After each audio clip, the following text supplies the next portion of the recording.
coming into it, short week this week, get ready for Thursday, Friday games. Coaches, what have you seen from them, and as you try to build off the high of beating the number one team in the country? Yeah, obviously good win Saturday, and then came back, took Sunday off. Went fairly short yesterday, and we'll have kind of our main get after it scrimmage practice today. But yeah, the point of the season now where you're trying to find that balance of making sure we're having good practices, but also making sure we're fresh and ready to play at a high level when the game comes. I thought from a conditioning standpoint, if there was ever a tester, it was that game on Saturday, and I felt like we were in pretty good condition third and fourth quarter during that game. So yeah, I think we're in a pretty good spot right now, and obviously a big week ahead. CK, injuries happen, I guess, but you prepare all season thinking you have a certain lineup, and then Aaliyah gets hurt, and you guys are able to keep building and have a nice 2-0 week last week. How does that work, and what's that say about this team's adaptability that you kind of plan for one thing and then are able to make it work on the fly like that? Yeah, it shows that we have a lot of depth. I mean, not just Leah's hurt. We have Evelyn, Lainey, Ella was hurt for a minute, but that just shows the depth that we have. And again, we're fortunate enough to have everybody be ready and everybody come in and make an impact. And so you can really rely on anybody coming into the game. Austin, I think we saw the locker room water bottle shower isn't a new thing, I know, but how just take us kind of behind that scene, and then what that was like celebrating that one for at least a little while. Yeah, it was fun. Obviously, they were number one in the country, and we know how good they are, the style they play. Just the job we did breaking the press. CK and Molly, had the ball in their hands probably more than anybody, and they both played over 30 minutes, and they combined for 4 turnovers, which was really impressive. But just how steady they were, and they didn't get sped up. But yeah, it was a fun locker room. I mean, that's why those are the games you live for. You don't get a chance to have that opportunity very much. Obviously, we've had some top 5 teams in 1 week, which you don't get to see that very often. But yeah, huge win. Everybody was excited about it, and that's what we always talk about. It's all about the team, and it doesn't matter who plays 40 minutes, who doesn't play, coaches, managers, whatever. It's everybody's in that locker room celebrating, and everybody's pretty excited.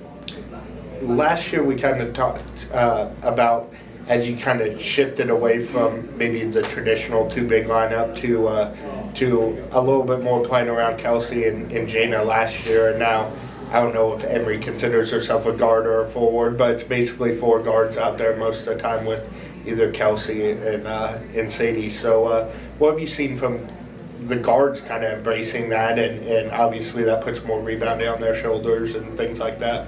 Yeah, the ability, Emory, Molly, to defend bigger players in the post and on the perimeter is really key, because you're going to play teams that'll play two as we call tall lineups, where you got to be able to post defend, and then some teams will play 4 guards. So the versatility defensively of being able to guard multiple positions is huge for us. And yeah, we feel confident with Emory and Molly in there post defending, and then if we need to go bigger with a Sadie Kelsey lineup, we can do that as well. So that just changes some things spacing wise offensively, but so we're kind of a work in progress with that. But like CK said, I mean, we got a lot of depth and a lot of kids that can play, that are really good players, and it's a good team that's close and competes every day, and we just got to keep improving.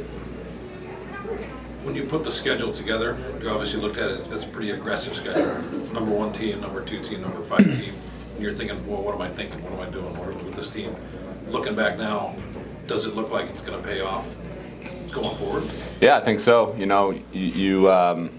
The teams we're going to play, the size, the speed, the athleticism in our league, it prepares you, and when you go back and watch film on any of those games, like, you really get to see the stuff that you kind of got exposed on and what you need to adjust and be better on that you might not see versus lesser opponents. So the other thing is we got to make sure that even though we played 3 top 5 teams in a week, that not every team we're going to play is going to be in the top 5. So we got to make sure that we compete against every single team on the schedule each day, and that's a really important thing for us moving forward. We can't we don't want to be playing our best as good as we've played early. We want to make sure we're peaking as the season goes on.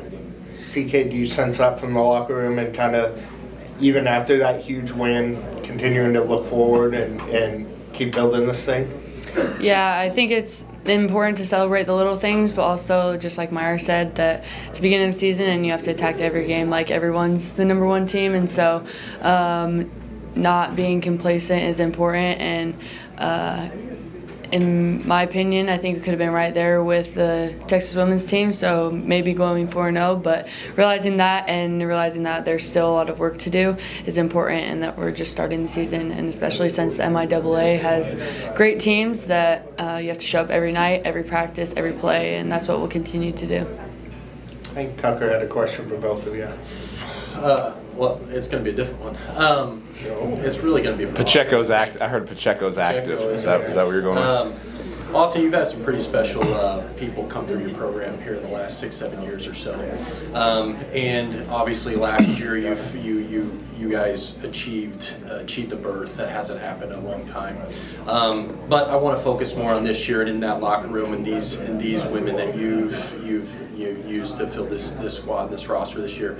What's so special about this year's team, and why when we go to Colin's question, we talk about CK's responses to the locker room? I mean, why is this year's team able to take on a non-con schedule like that, have the relationships that they can in the locker room, and still be best friends outside the classroom? I mean, what's so special about this year's group? Yeah, it starts with CK's, the leadership on this team. Number one, how to work every day, how to treat people, the environment that they create. We always talk about culture. It's not a saying on the wall, or it's the people in your program. And from a leadership standpoint, I mean, there's times we got to tell her, get the heck out of the gym, because she's in it so much. You obviously want it that way as opposed to the other way, but bringing the younger kids up, that they hang out a lot together. We threw a lot of a lot of newcomers into this mix, and so it could be easy if you don't have the right character people to think, oh, this person's going to take over my position, or man, I'm threatened by them. And it was more of a how do I make them better? And I think that shows the leadership that we have with our kids, and they've just done a great job overall. CK, would you echo that? This year, does it seem a little more special than it does in past years? Or maybe more special is a bad way to put it, maybe different than past years. Kind of speak to that, the senior group that you guys have, and you've echoed a little bit to this very talented freshman class that we have. But just kind of speak to that and what they bring outside their skills on the floor.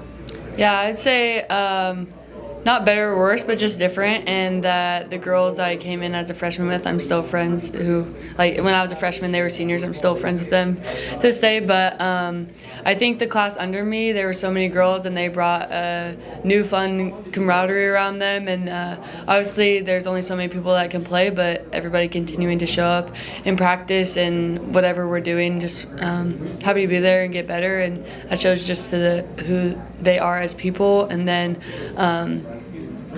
this new class that has come in, there's also a bigger number of freshmen, and so they continue to come to practice every day and work hard and come in with smiles on their faces. And it's hard to play a year without actually playing basketball, and you want to play basketball, and it might hurt your heart a little bit because that's what you've been doing since you were in first grade or whatnot. But just that they continue to be outside themselves and want the best for each other, and things happen such as injuries or production wise, but outside of basketball, everyone can set aside basketball and realize that, like, there's also more to life than that, and that you have these girls for the next 3-4 years or whatever it might be, and that it's a family here, and that's how it's always been at Bearcat, and so that's just what it is. We're a family. So, and you don't have to be friends with someone, but you're still family. Like, you're still gonna care about them and do whatever you can for them. So,